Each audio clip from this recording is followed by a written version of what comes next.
millionaire hires an elderly man who hides a surprising past. A discovery in old files changes everything in the company. A secret tied to the company's foundation begins to emerge. An employee reveals more than the businessman could have imagined. If this story interested you, don't forget to subscribe to our channel and let us know which city you're watching from. James Constantine adjusted his navy blue tie in front of the mirror in his office on the 45th floor of the most imposing building on Madison Avenue. At 35, he led Constantine Enterprises, a conglomerate his grandfather had founded more than 6 decades ago. The reflection in the glass showed a man with striking features, well-trimmed dark hair and penetrating green eyes, a legacy from his Irish grandmother. The panoramic view of New York City served as a backdrop for another day of important decisions. James breathed deeply, observing the city's ceaseless movement. His mind wandered between present responsibilities and the weight of the family legacy he carried.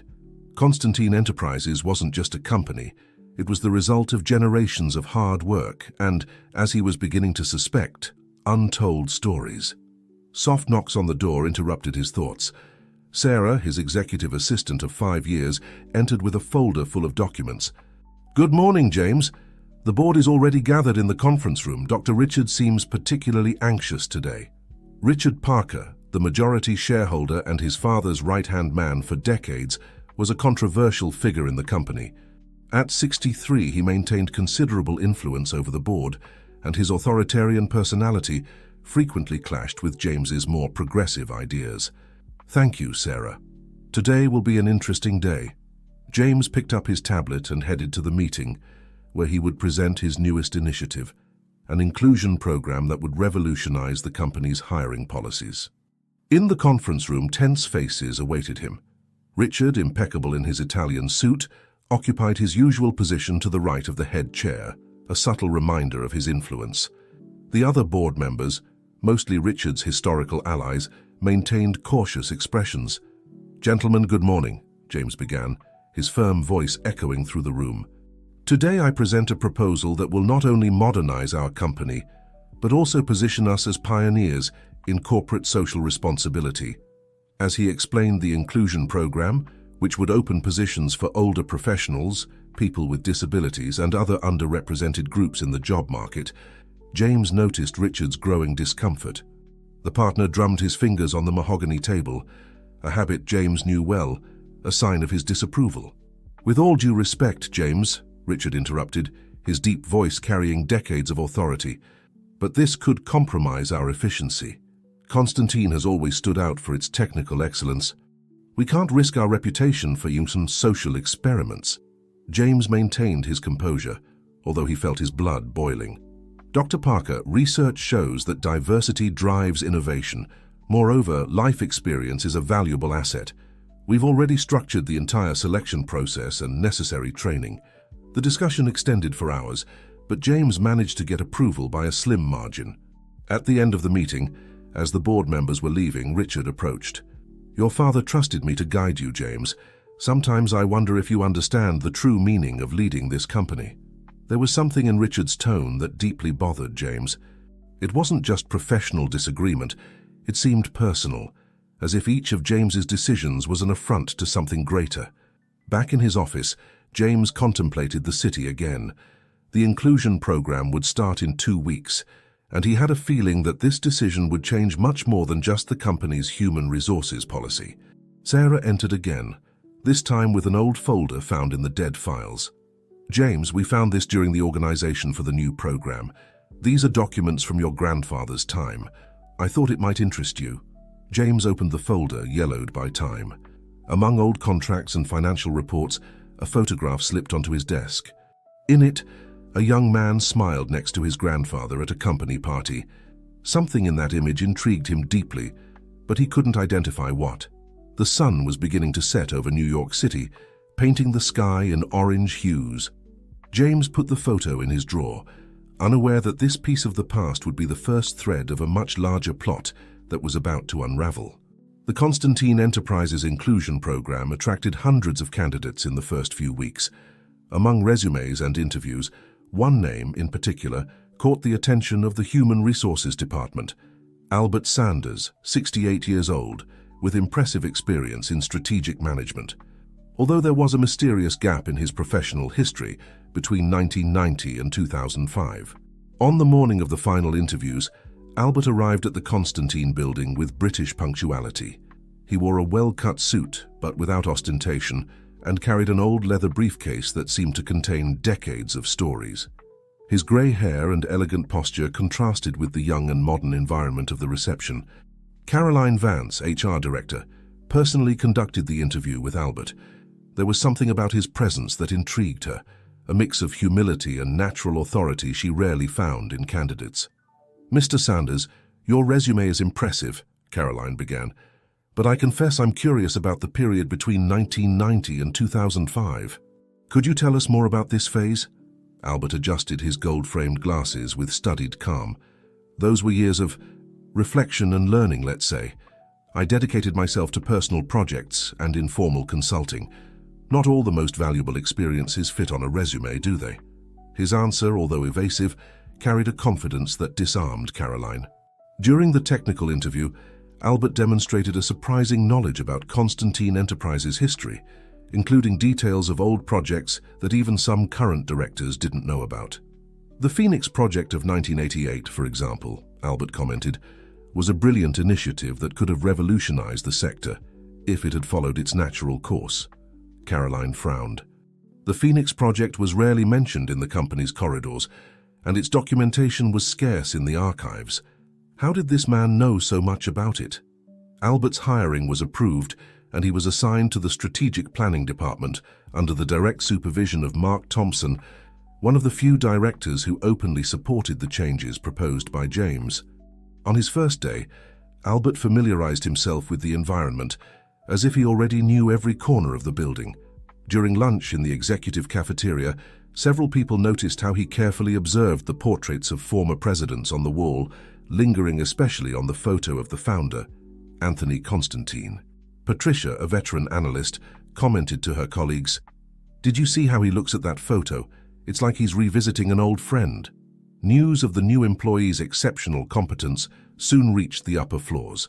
In just 2 weeks, Albert had identified flaws in processes that had been wasting resources for years and proposed solutions that impressed even the most skeptical. Richard Parker, however, did not share the general enthusiasm. During a board meeting when Mark was presenting the positive results of Albert's team, Richard abruptly interrupted, "We need to be careful with employees who seem to know too much. Sometimes excessive knowledge about the company's past can be inconvenient." The comment caused an uncomfortable silence in the room. James, who until then had been following the reports on the inclusion program with satisfaction, felt intrigued by the partner's reaction. Why did Richard seem so bothered by Albert's presence? That afternoon, while reviewing some documents in his office, James received an unexpected visit from Mrs. Eunice, the company's oldest archivist. With trembling hands, she held a yellowed envelope. "Doctor. James, I found this today, organizing old meeting minutes. I thought you should see it." Inside the envelope was a photo from a 1985 corporate event. In the image, a group of executives smiled at the camera, and among them James recognized a younger version of Albert Sanders next to his grandfather. It was the same person from the photo he had found weeks before, now in a clearer context. James felt a shiver run down his spine. Who really was Albert Sanders? And why did Richard Parker seem so disturbed by his presence? The afternoon sun cast long shadows across the office as James contemplated the photograph. Somewhere in the building, Albert Sanders continued his work, carrying with him secrets that were beginning to emerge from the depths of time, like bubbles rising to the surface of an apparently tranquil lake. In the weeks that followed, Constantine Enterprises experienced a palpable atmosphere of change. The inclusion program had brought not only diversity, but a new energy to the company's corridors. At the center of this whirlwind was Albert Sanders, whose presence was becoming increasingly notable. James observed from afar, intrigued. The old photo Mrs. Eunice had given him burned in his drawer, an enigma he still couldn't decipher. Determined to better understand the situation, he scheduled a meeting with Albert to discuss the new projects of the strategic department. On the morning of the meeting, James arrived at the office earlier. The building was still quiet, with only the distant hum of elevators breaking the silence. As he passed through the reception, he noticed Albert already seated in the waiting area, leafing through an old corporate magazine. "Mr. Sanders, please come in," James invited, guiding him to his office. Albert entered with firm steps, his eyes scanning the environment with a familiarity that didn't go unnoticed by James. For a moment it seemed the older man knew this space better than its owner. "Impressive how some things change, and others remain exactly the same," Albert commented, his gaze fixed on the painting behind James's desk, an abstract work that had belonged to his grandfather. James indicated a chair and sat down, studying the man in front of him. "Mr. Sanders, your work has been exceptional. I confess I'm curious about your previous experience. You seem to know our company as well as someone who worked here for decades." An enigmatic smile played on Albert's lips. "Constantine has always been a reference in the market, Dr. James. Any serious professional would study its history." The answer was diplomatic, but it didn't satisfy James's curiosity. He opened the drawer and took out the old photograph. "And what about this? This man next to my grandfather. It's you, isn't it?" Albert took the photo, his fingers trembling slightly. For a moment, his mask of serenity faltered, revealing a mixture of nostalgia and pain. "Different times, Dr. James. I was another man then. Why didn't you mention this before? What was your relationship with my grandfather?" Albert returned the photo, his expression now serious. "There are stories, Dr. James, that can't be told all at once. Some truths need time to mature. I can only say that your grandfather was a great man with an extraordinary vision for business and people." The conversation was interrupted by a knock on the door. Richard Parker entered without waiting for a response, stopping abruptly upon seeing Albert. "I didn't know we had visitors," Richard said, his tone cold. "Just a routine meeting," James replied, noticing the sudden tension in the room. Albert stood up, greeting Richard with a respectful but distant nod. "Dr. Parker, it's a pleasure to see you again after so many years." Richard visibly paled. "Sanders, I didn't expect to find you in here." James observed the interaction, feeling that there was much more in that exchange of glances than words spoken. Albert politely excused himself and left, leaving a heavy silence in the room. "James," Richard began, his voice tense, "I need to warn you about Sanders.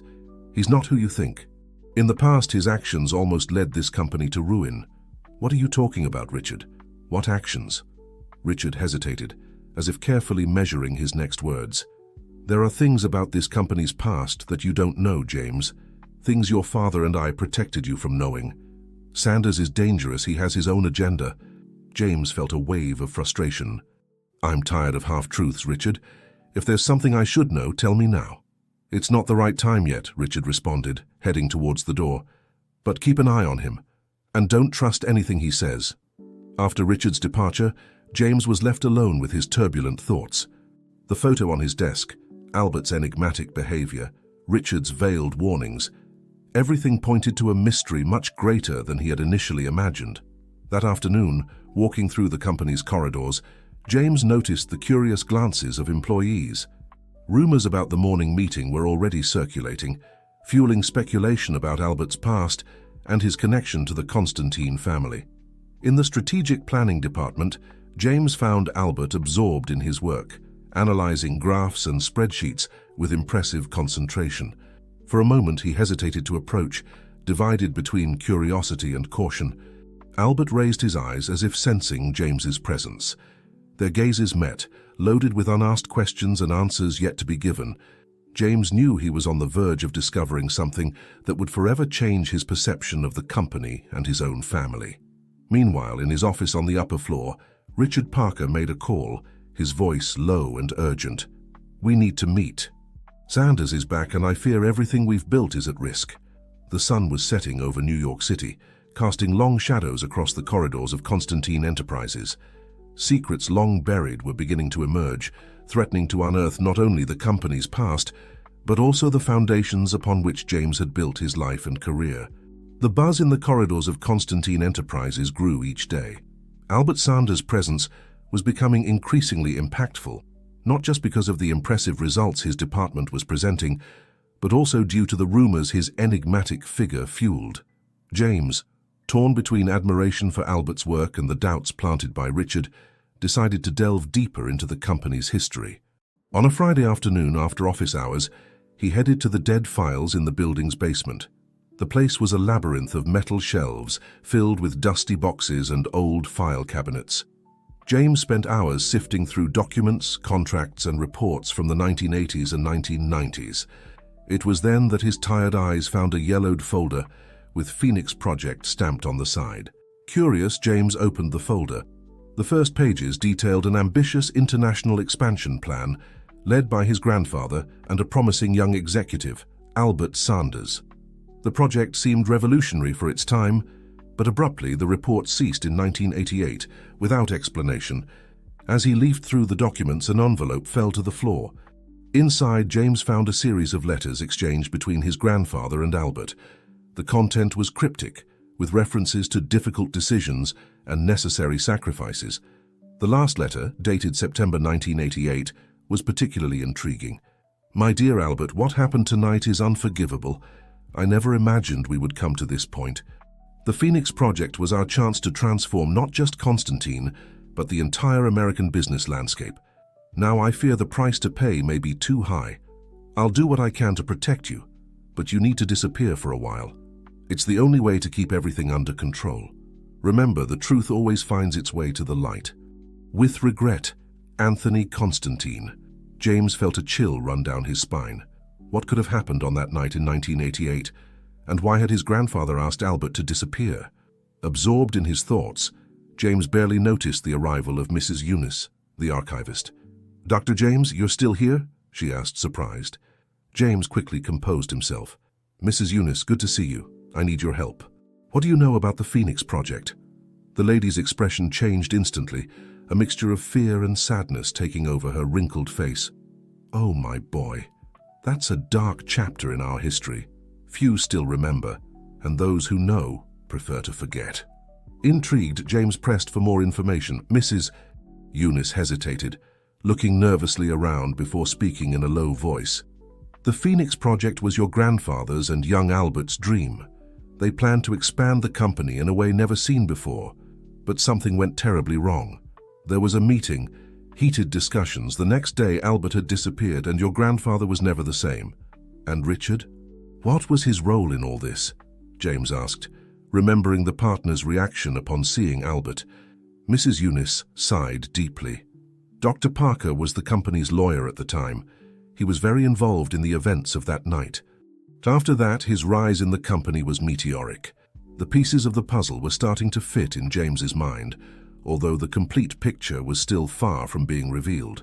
Thanking Mrs. Eunice, James gathered the documents he had found and headed to his office. On the way, he crossed paths with Albert, who was leaving a late meeting. Their gazes met, and for a moment James saw beyond the older man's serene facade. There was a mixture of determination and melancholy in his eyes that spoke volumes. "Good evening, Dr. James," Albert cordially greeted. "I hope you're satisfied with the results we're achieving." James nodded, making a sudden decision. "Mr. Sanders, I'd like to invite you to dinner tomorrow. There's much we need to discuss." A slight smile appeared on Albert's lips. "It would be my pleasure, Dr. James. I believe it's past time for certain stories to be told." As Albert walked away, James felt the weight of the revelations that awaited him. He knew that tomorrow's dinner could change everything he thought he knew about his family, the company, and the man now walking down the corridor. In the parking lot, Richard Parker observed the scene from afar, his face a mask of concern. He picked up his cell phone and dialed a number. "We need to act now. James is too close to the truth." Night was falling over New York City, and at Constantine Enterprises, the shadows of the past threatened to engulf the present. James, standing before his office window, contemplated the illuminated city, aware that he was about to uncover secrets that could shake the foundations of everything he knew. The restaurant chosen by James for dinner with Albert was a discreet establishment in the Upper East Side, known for its privacy and select clientele. While waiting at the reserved table, James couldn't contain his anxiety. The discoveries of the previous day weighed on his mind, each question leading to more enigmas.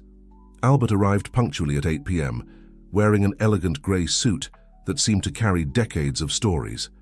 As he sat down, his eyes met James's, with an intensity that spoke of mutual expectations and apprehensions. "Thank you for the invitation, Doctor."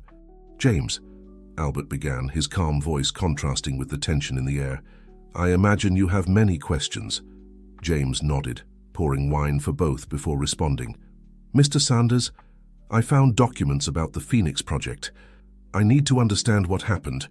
What was your relationship with my grandfather? And why did you disappear for so many years?" Albert took a sip of wine as if seeking courage in the depths of the glass. "Your family, James, built an empire, but like every empire, there are stories of glory and tragedy. The Phoenix Project was our vision for the future, not just for Constantine, but for America." He paused, his eyes lost in distant memories. "Your grandfather and I were more than business partners. We were friends, visionaries. We wanted to create a company that not only generated profits, but transformed lives." James leaned forward, absorbing every word. "And what went wrong?" "Ambition and fear," Albert replied with regret. "Our project was too revolutionary for some. Richard Parker, who at the time was just an ambitious lawyer, saw an opportunity for ascension." The mention of Richard's name reminded James of his partner's warnings. "Richard said that your actions almost led the company to ruin. Is that true?" Albert laughed bitterly. "His version of the story, I suppose. In fact, it was Richard's greed that almost destroyed everything. He manipulated information, convinced key investors to withdraw, all to sabotage the Phoenix Project." "But why?" James questioned, perplexed. "Power, James. Richard knew that if the project was successful, his role in the company would be marginal. He wanted more, much more." Albert then narrated the events of that fateful night in September 1988. A meeting that should have been the launch of the Phoenix Project turned into a battlefield. Accusations were thrown, forged documents presented, and in the end, Albert was accused of trying to defraud the company. "Your grandfather?" Albert hesitated, emotion coloring his voice. He knew the truth, but the evidence fabricated by Richard was too convincing. "Anthony asked me to disappear, to protect myself and to give him time to unravel the plot." James felt a lump in his throat. "And why did you come back now?" "Because the truth can't stay buried forever, James. Your grandfather spent years trying to gather evidence against Richard, but he never got enough. Before he passed away, he contacted me, asking me to return when the time was right." The dinner continued, with Albert unveiling years of secrets, conspiracies, and power plays that shaped Constantine Enterprises. James listened, astonished, realizing that the company he had inherited was built on foundations much more complex and fragile than he had imagined. Meanwhile, across town, Richard Parker entered his private home office.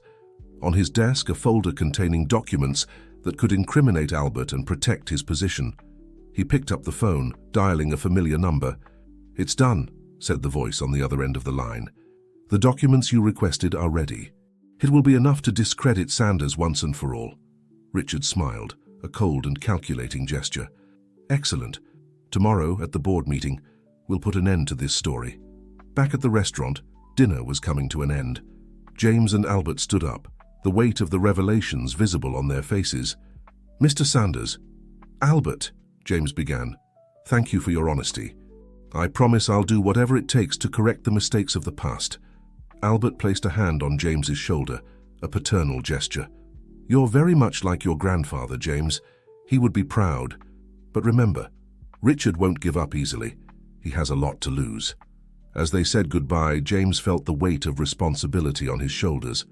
The future of Constantine Enterprises, his family's legacy, and justice for Albert were in his hands. In the quiet of the New York night, as cars rushed by and the city lights blinked indifferently, two forces prepared for an inevitable confrontation. On one side, the long-suppressed truth. On the other, entrenched power willing to do anything to maintain itself. James drove home, his mind a whirlwind of emotions and strategies. Tomorrow would be the day when past and present would collide, and the future of Constantine Enterprises would be decided. The morning dawned over New York City with a palpable tension in the air. James woke up before the alarm, his mind already on high alert for what promised to be the most crucial day of his career. As he prepared, he mentally reviewed Albert's revelations and plotted strategies to confront Richard. At Constantine Enterprises, the buzz started early. Employees whispered in the corridors, sensing that something big was about to happen. The board meeting, scheduled for 10 a.m., was the subject of all conversations. James arrived at the building at 8:30 a.m., determined to prepare adequately. In his office, he found Sarah, his assistant, already organizing a stack of documents. "Good morning, James," she said, noticing his tense expression. "Is everything all right?" "Sarah, I need you to do something for me," James responded, his voice low and urgent. "I want you to gather all the files related to the Phoenix Project and the period from 1985 to 1990. And please ask Albert Sanders to come to my office immediately."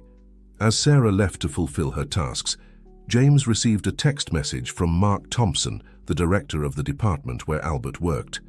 "James, Richard is agitated. He called an emergency meeting with some board members before the official meeting. Something's happening." James's heart raced. Richard was making his move, and he needed to be prepared. Albert arrived at James's office minutes later, his serious countenance reflecting the gravity of the situation. "James, we have a problem," Albert said without preamble. "I received information that Richard plans to formally accuse me of fraud at today's meeting. He has documents, apparently irrefutable." James felt his blood run cold. "What kind of documents?" "Falsified contracts, doctored financial reports, all dated from the time of the Phoenix Project. It's a sophisticated setup, James. He must have been working on this for years." At that moment, Sarah returned with a box of files. "It's everything I could find on the Phoenix Project, James, but there's something strange. Some files seem to have been removed recently." James and Albert exchanged worried looks. Time was running out and they needed a plan. "Albert, we need concrete proof of your innocence and Richard's guilt. Is there anything at all that can help us?" Albert hesitated for a moment, then spoke softly. "There's a safe. Your grandfather installed it secretly, right after my departure. He told me about it in our last conversation, before he passed away. He said he kept evidence there that could bring the truth to light, but he never told me exactly where it was." James frowned, thinking quickly. A secret safe? But where? Meanwhile, upstairs, Richard Parker met with a select group of board members.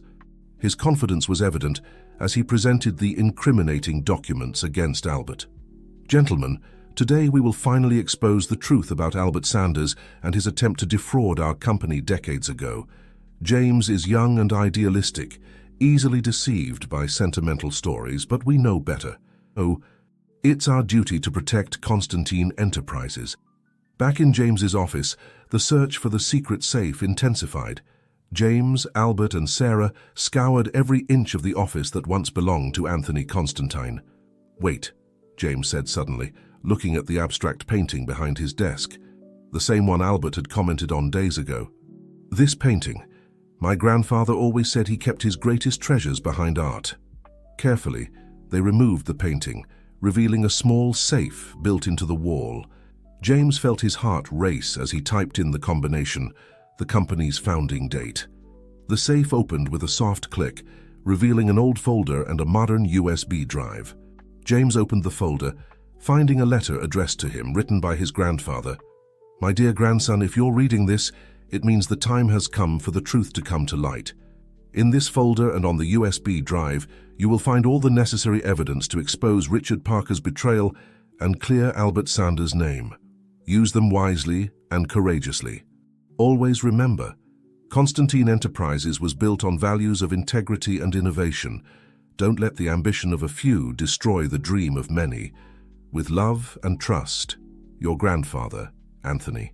James barely had time to absorb the contents of the letter when he heard urgent knocks on the door. It was Mark Thompson. "James, the meeting has been moved up. Richard is gathering the board now." With his heart racing, James grabbed the documents and the USB drive. He looked at Albert and Sarah, seeing determination in their eyes. "Let's end this once and for all," said James, his voice laden with resolution. As they headed to the boardroom, James knew that the next moments would define not only the company's future, but also his family's legacy and the justice long denied. In the boardroom, Richard Parker smiled confidently, unaware that his castle of lies was about to crumble. The final confrontation was about to begin, and the truth buried for decades would finally come to light. The tension was palpable in the boardroom when James, Albert, and Sarah entered. Richard Parker, in the middle of his presentation, stopped abruptly, his confident smile faltering for an instant upon seeing the trio. "James, what a pleasant surprise," Richard said, quickly recovering. "We were just discussing some urgent matters." James stepped forward, his eyes scanning the room. The board members looked uncomfortable, avoiding his gaze. "I imagine so, Richard. Matters so urgent they required a sudden change in the meeting time?" Richard cleared his throat, adjusting his tie. "Just administrative issues. Nothing you need to worry about."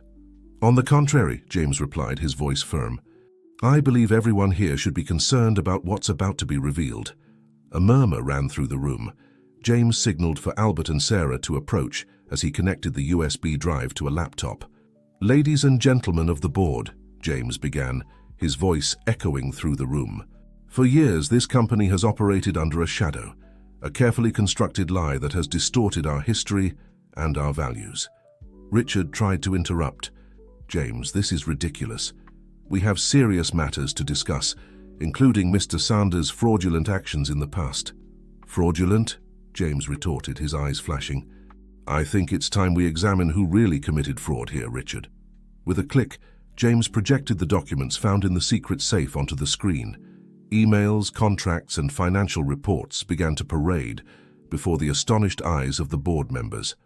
"What you're seeing is irrefutable proof of how Richard Parker sabotaged the Phoenix Project in 1988, forged evidence against Albert Sanders, and manipulated the board to gain power within the company."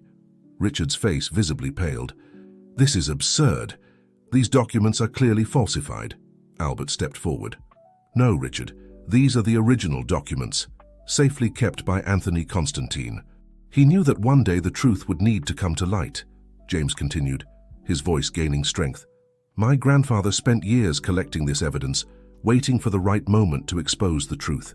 He trusted me to finish what he started." The board members murmured among themselves, shocked by the revelations. Richard, feeling he was losing control of the situation, tried one last gambit. "This is a conspiracy," he shouted, his face red with anger. "James is being manipulated by Sanders. You can't believe these lies." At that moment, Mrs. Eunice entered the room, carrying a box of files. "Excuse me," she said timidly. "Dr. James, I found more documents that might be relevant." James smiled, grateful for the timely intervention. "Thank you, Mrs. Eunice. Ladies and gentlemen, these are the original Phoenix Project files, which mysteriously disappeared from our records years ago." As James and Albert presented the evidence, the atmosphere in the room changed drastically. The board members, previously skeptical, now looked at Richard with distrust and indignation. "How could we have been deceived for so long?" one of them muttered. Richard, cornered, tried one last desperate maneuver. "All of this is a fabrication. You can't believe this intruder." He pointed at Albert. "He abandoned the company. I've been loyal for decades." James approached Richard, his voice calm but firm. "Loyal to whom, Richard? To the company or to your own ambition? Albert was forced to leave to protect Constantine from a scandal that you orchestrated. My grandfather knew this and spent years trying to correct this mistake." The silence that followed was deafening. The board members exchanged glances, processing the magnitude of the revelations. Finally, the oldest member of the board stood up. "I think we have a lot to discuss and important decisions to make. Richard, considering the gravity of these accusations, I believe it's best for you to temporarily step away from your duties until a full investigation is conducted." Richard, defeated, sank into his chair. His empire of lies was crumbling before his eyes. James turned to the board. "Ladies and gentlemen, I know these revelations are shocking and that we have a long road ahead to correct the mistakes of the past, but I believe this is the first step in restoring the integrity and values upon which Constantine Enterprises was founded." Albert placed a hand on James's shoulder, a gesture of support and gratitude. "Your grandfather would be proud, James. You've brought the truth to light, just as he always wanted." As the meeting continued, discussing the next steps and the implications of the revelations, James felt a mix of relief and apprehension. The battle for truth had been won, but he knew that the real challenge was just beginning, rebuilding Constantine Enterprises on more solid and ethical foundations. Outside, the sun shone over New York City, as if celebrating the triumph of truth. A new era was beginning for Constantine Enterprises, an era of transparency, integrity, and innovation. exactly as Anthony Constantine and Albert Sanders had dreamed decades ago. In the weeks that followed the bombshell revelation in the boardroom, Constantine Enterprises entered a period of intense transformation. James, now firmly established as the leader, faced the challenge of rebuilding not only the company's structure, but also its reputation and internal culture. The morning started early for James, who arrived at the office before sunrise. As he entered his office, he found Albert already waiting for him, a cup of coffee in hand. "Good morning, James," Albert smiled, offering him a cup. "I thought we could start the day by reviewing our next steps." James gratefully accepted the coffee. "Thank you, Albert. We have a lot of work ahead of us."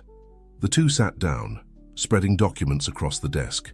The Phoenix project, abandoned decades ago, was now at the center of their plans for the future. "It's amazing how my grandfather's and your ideas are still relevant today," James commented, leafing through the old plans. Sustainable expansion, investment in green technology, training programs. It was all so ahead of its time. Albert nodded, his eyes shining with a mixture of nostalgia and hope. Anthony always had an extraordinary vision. Now it's up to us to turn it into reality. As they discussed, Sarah entered the room carrying a stack of reports. "Good morning, gentlemen. I have the latest updates on the internal investigation and the restructuring of departments." James took the reports, thanking her. The investigation into Richard Parker's actions had revealed a web of corruption more extensive than they had initially imagined. Several high-ranking executives were implicated, forcing a significant cleanup in the company's leadership structure. "We need to be careful," James pondered. "We can't let this cleanup completely destabilize our operations." Albert agreed. "It's a delicate balance. But it's also an opportunity to bring in new blood, fresh ideas." The morning progressed with a series of meetings. James met with the new ethics board, established to ensure that the mistakes of the past would not be repeated. Next, he had a video conference with international investors, reassuring them about the company's future. After lunch, James and Albert joined Mark Thompson for a brainstorming session on relaunching the Phoenix project. "I've been thinking," Mark began, "what if we transformed Phoenix into an incubation program for startups focused on sustainable solutions?" James was excited by the idea. That aligns perfectly with the original vision, but adapted to the current scenario. "We could use our infrastructure and experience to drive innovations that really make a difference." The discussion flowed, with ideas being refined and expanded. Albert watched with pride, seeing the dream he and Anthony had shared gain new life through the next generation. Late in the afternoon, James took a break to walk through the company's floors. He noticed a palpable change in the environment. Employees seemed more engaged, talking animatedly about the new projects and direction of the company. Passing by the marketing department, James saw a team working on a new campaign. "Constantine Enterprises, building the future, honoring the past," read the slogan in large letters. Back in his office, James found Mrs. Eunice waiting for him. "Doctor, James, I found this among your grandfather's things," she said, handing him a yellowed envelope. Inside, James found an old photo. In it, his grandfather and Albert, young and smiling, stood in front of Constantine's first office. On the back, a simple message: "Dreams don't age." Moved, James called Albert to share the discovery. Together, they reflected on the journey that had brought them to this point. "You know, James," Albert said softly, "your grandfather always said that a company's true success isn't in the numbers, but in the positive impact it has on the world." James smiled, feeling the weight of responsibility and the excitement of opportunity. "And that's exactly what we're going to do, Albert. We're going to honor his legacy and build something that really makes a difference." As the sun set over New York City, casting a golden glow through the office windows, James felt a renewed sense of purpose. Constantine Enterprises was being reborn, stronger and more ethical than ever. That night, as he left the office, James paused to admire the city skyline. The lights of the buildings shone like beacons of possibility. He knew the road ahead would be challenging, but also full of opportunities to create a lasting impact. Constantine Enterprises wasn't just a company, it was a legacy, a vision of a better future. And now, finally free from the secrets of the past, it was ready to soar to even greater heights, transforming not only itself, but the world around it. 6 months passed, since the revelation that shook the foundations of Constantine Enterprises. Monday morning found James in his office, reviewing the final details for the official launch of Project Phoenix 2.0. The buzz of excitement running through the company's corridors was almost palpable. Sarah entered, carrying a stack of newspapers. "Good morning, James. I thought you might want to see this." She spread the publications across the desk. The headlines jumped out. Constantine Enterprises leads green revolution in business. From scandal to innovation, Constantine's surprising turnaround. Project Phoenix 2.0, the future of corporate sustainability. James smiled, flipping through the pages. "Amazing how things have changed, isn't it, Sarah?" "Without a doubt," she replied. Albert asked me to remind you about the video conference with international partners at 10 a.m. Thanking her, James prepared for a day that promised to be historic. Project Phoenix 2.0 wasn't just a reinvention of his grandfather's and Albert's original vision. It was a complete reimagining of the role of large corporations in society. At 9:30 a.m., James went down to the new Innovation Hub, a space created on the ground floor of the building. The place, once occupied by a cold and impersonal reception, now pulsed with creative energy. Young entrepreneurs, scientists, and environmental activists shared the space with Constantine executives, all working on projects that promised to revolutionize various sectors. "James," called Mark Thompson, waving from one of the work groups. "Come see this." James approached, observing a 3D holographic model. "What do we have here?" "This is Dr. Carver's team project," Mark explained excitedly. "A water purification system that uses biodegradable nanotechnology. Potential to transform sanitation in rural areas and low-income urban areas." James examined the project, impressed. "Incredible. Make sure they have all the resources they need to move forward with testing." As he walked through the hub, James couldn't help but feel proud. Each project there represented not just innovation, but real solutions to urgent societal problems. Back in his office, James joined Albert for the international video conference. On the screen, faces from various countries waited anxiously. "Good morning, everyone," James began. "Today marks the beginning of a new era, not just for Constantine Enterprises, but for the way we do business globally." Albert added, "Project Phoenix 2.0 is not just an innovation program. It's a commitment to a sustainable and ethical future." Over the next 90 minutes, James and Albert detailed how the project would work. Constantine would offer financial support, infrastructure, and mentoring to startups and researchers focused on sustainable solutions. In exchange, the company would have a minority stake in successful projects, creating a self-sustaining innovation ecosystem. The reactions were overwhelmingly positive. Partners from Singapore to San Francisco expressed enthusiasm to participate. A CEO from Germany commented, "This is not just smart business, it's visionary leadership." After the conference, James and Albert exchanged looks of satisfaction. "Your grandfather would be proud," said Albert, emotional. The afternoon brought a series of press interviews. James, accompanied by Albert and leaders of some of the hub's most promising projects, answered questions about Constantine's future and its new role on the global stage. "We're not just changing our company," James explained to a journalist. "We're proposing a paradigm shift. Large corporations have the power and responsibility to lead solutions to global challenges." As the sun set, James went up to the building's terrace for a moment of reflection. The city stretched out before him, a sea of lights and possibilities. Albert joined him, offering a cup of coffee. "You know, James, when your grandfather and I dreamed of the original Phoenix project, we never imagined it would be reborn in such a grand way." James smiled, remembering the photo Mrs. Eunice had found. "You planted the seed. Now it's our responsibility to make this tree grow and bear fruit." The two stood in silence for a moment, contemplating the horizon. The future, once foggy and threatening, now seemed to shine with promises of innovation and progress. "What comes next?" Albert asked. James took a deep breath, his eyes shining with determination.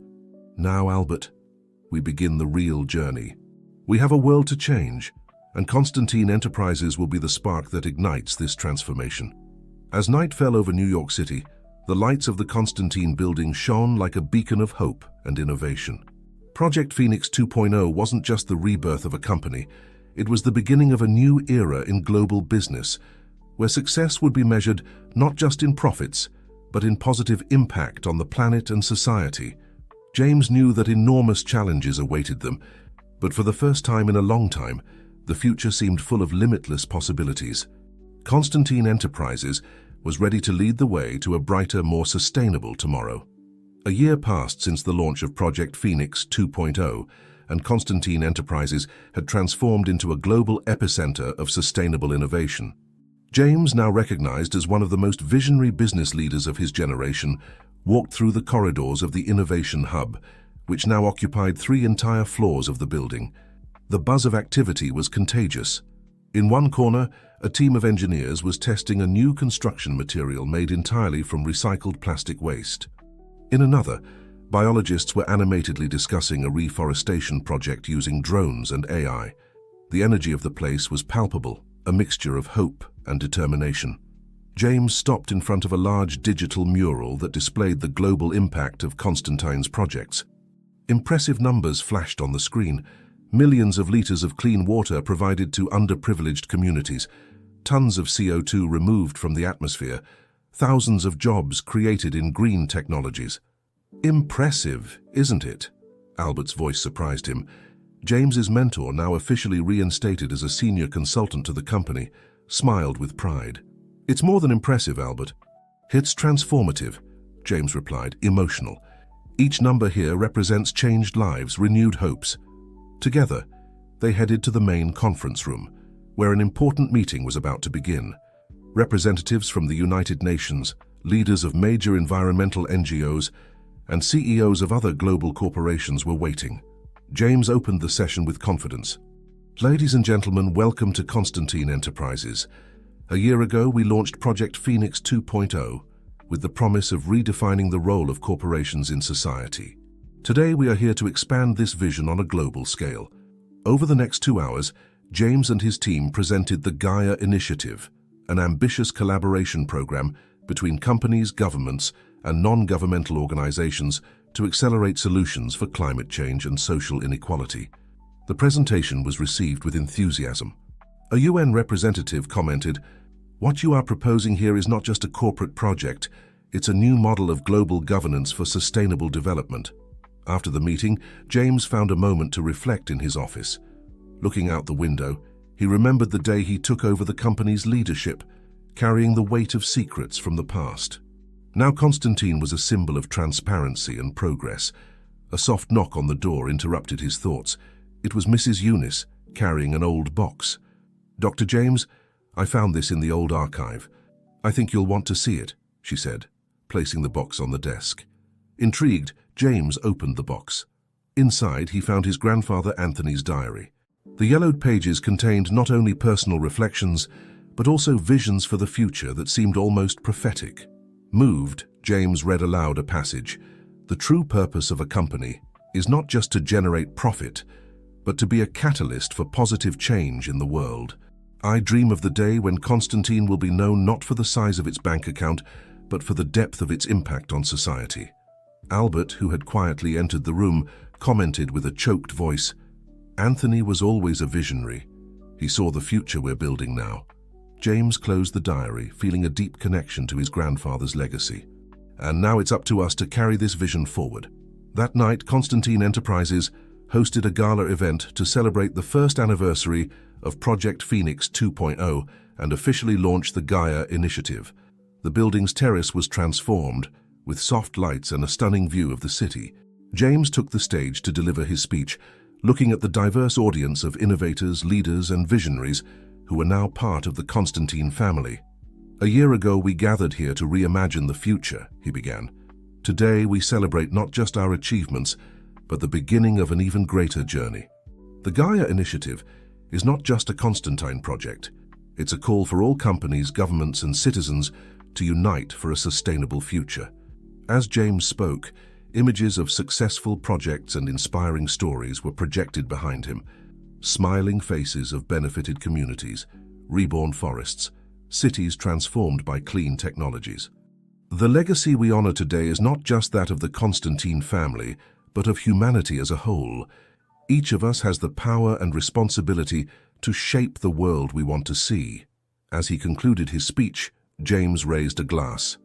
To the future we are building together, to hope, innovation, and the courage to dream big. The applause that followed was deafening. Albert, standing beside the stage, had tears in his eyes. The dream he and Anthony had shared decades ago had not only been reborn, but had flourished beyond their boldest expectations. As the celebration continued into the night, James found a moment of quietude.